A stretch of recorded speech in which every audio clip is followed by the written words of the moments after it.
Сәлеметсіздерме? 4-ші сынып білім алушыларына арналған математика пәнінен теңдеулер тақырыбындағы сабағымызды бастаймыз. 134-ші сабақ. Бүгінгі біздің оқу мақсатымыз қос теңсіздіктердің шешімдер жиынын табу. 490 бөлінген k белгісіз қосылғышына 39-ды қосқанда айырманың мәні 46-ға тең болатын теңдеулерді шешу. Осы тақырыбымызға байланысты бейнефильм тамашалайық. Теңдеу. Белгісіз саннан тұратын теңдік теңдеу деп аталады. Белгісіз сан латын әрпімен белгіленеді. Теңдеуді шешу дегеніміз теңдік дұрыс болатындай белгісіз санның мәнін табу немесе мұндай мәндер жоқ екенін дәлелдеу.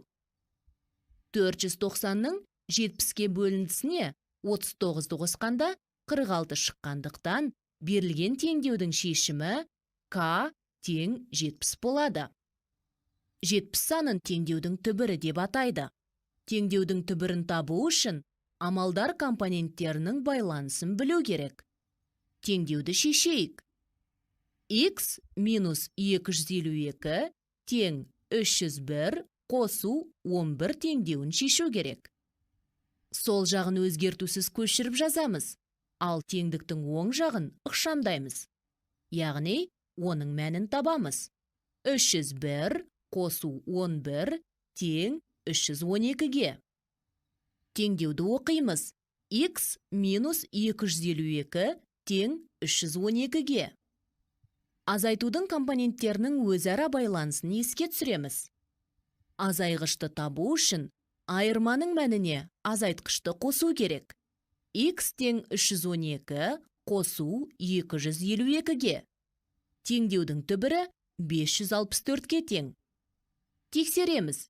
564 минус 252 тең 301 қосу 11-ге.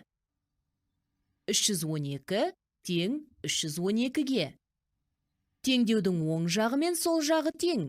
Демек, теңдеу дұрыс шешілді.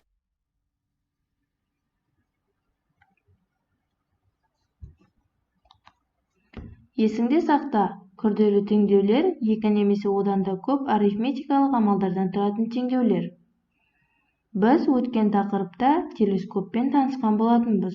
Ендеше, телескоптың қанша теңге тұратынын, бағасын білейік. Ол үшін бірінші тапсырманы орындаңдар. Оқушылар үйінде жас ғарышкерлер үйірмесі ашылды. Әрқайсысынан 2 данадан 2 түрлі телескоп сатып алынды. Телескоптың бір түрінің бағасы 78.900 теңге. Егер барлық саудадағы 371.800 теңге төленген болса, екінші телескоп қанша теңге тұрады? Екінші телескоптың бағасын теңдеу құру арқылы табамыз.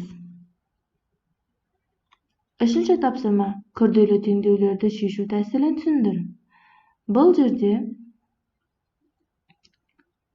5 көбейтілген y белгісіз азайтқышынан азайтамыз, онда айырманың мәні 15-ке тең болу керек.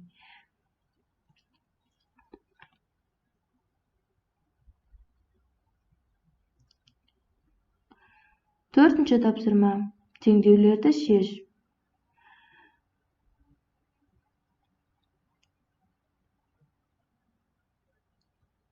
Бесінші тапсырма, тура осы 4-ші және 5-ші тапсырманы, 3-ші тапсырманы үлгі ретінде алып, теңдеулерді шешеміз. Осымен бүгінгі сабағымыз аяқталды. Сау болыңыздар.